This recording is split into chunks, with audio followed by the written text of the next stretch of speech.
Start. महोदय, बहुत बड़ा अंश अनुभव और लोगों की कही सुनी बातों से, देखे हुए दृश्यों से और कुल तथा समाज की परंपरा से प्राप्त होता है।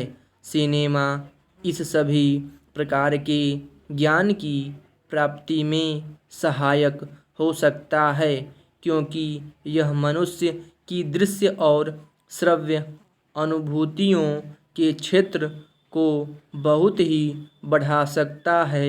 यह एक साधारण सी बात है जिसे सभी जानते हैं कि केवल सुनी सुनाई बात की अपेक्षा हम पर देखे हुए दृश्य का प्रभाव अधिक पड़ता है, और हम यदि सिनेमा द्वारा किसी चीज़ को देख लेते हैं तो उसका उतना फल तो नहीं होता जितना स्वयं आँखों द्वारा देखने से मिलता है। उससे तो कहीं अधिक अमिट छाप किसी के सामने किसी दृश्य के वर्णन करने से पड़ती है। मन बहलाव के सभी साधन कितने ही प्रकार के होते हैं। कुछ तो ऐसे हैं जो मन बहलाव के साथ साथ शिक्षाप्रद भी होते हैं और इसके विपरीत बुरे संस्कारों का साधन बन जाते हैं।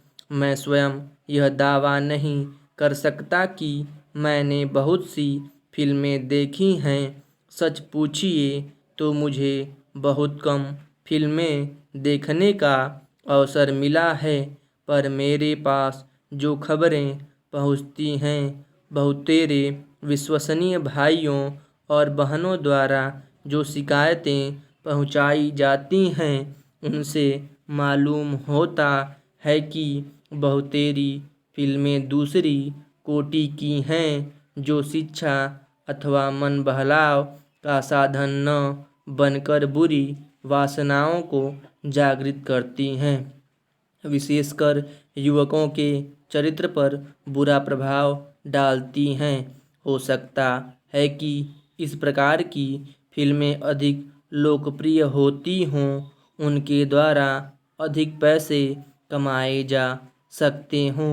कुछ लोग यह कह सकते हैं कि फिल्म निर्माताओं का काम ऐसी फिल्मों को बनाना है जो लोकप्रिय हों, क्योंकि वे एक प्रकार की मांग को पूरा करती हैं।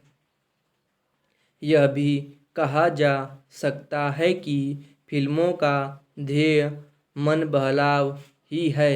उसको तो तभी सफल मानना चाहिए जब फिल्में उन लोगों का मन बहला सकें जिन लोगों के लिए बनाई गई हों। ये सब बातें बहस के रूप में कही जा सकती हैं, पर मैं चाहूँगा कि कोई भी सिनेमा हो अथवा फिल्म के बनाने वाले हों, वे यदि अपना कर्तव्य समाज सेवा समझते हैं और उन्हें ऐसा समझना भी चाहिए, तो उन सब के लिए ये सब बातें यदि अग्राह्य नहीं तो गौण अवश्य हैं, और उनका मुख्य उद्देश्य तो सेवा ही होना चाहिए।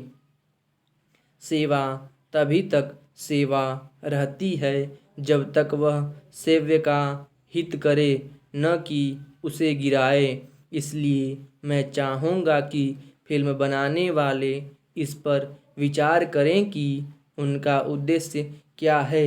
उद्देश्य सेवा ही होना चाहिए, और सेवा के साथ साथ यदि धनोपार्जन भी हो जाए तो निर्दोष है। यदि धनोपार्जन ही उद्देश्य हो और सेवा न हो तो वह अग्राह्य होना चाहिए। यदि मनुष्य अपने स्वार्थवश कुछ ऐसा काम करता है जो उसके व्यक्तिगत लाभ के लिए तो ठीक हो, पर जिससे समाज को हानि पहुंचती हो तो उसे रोकना पड़ता है। स्टॉप।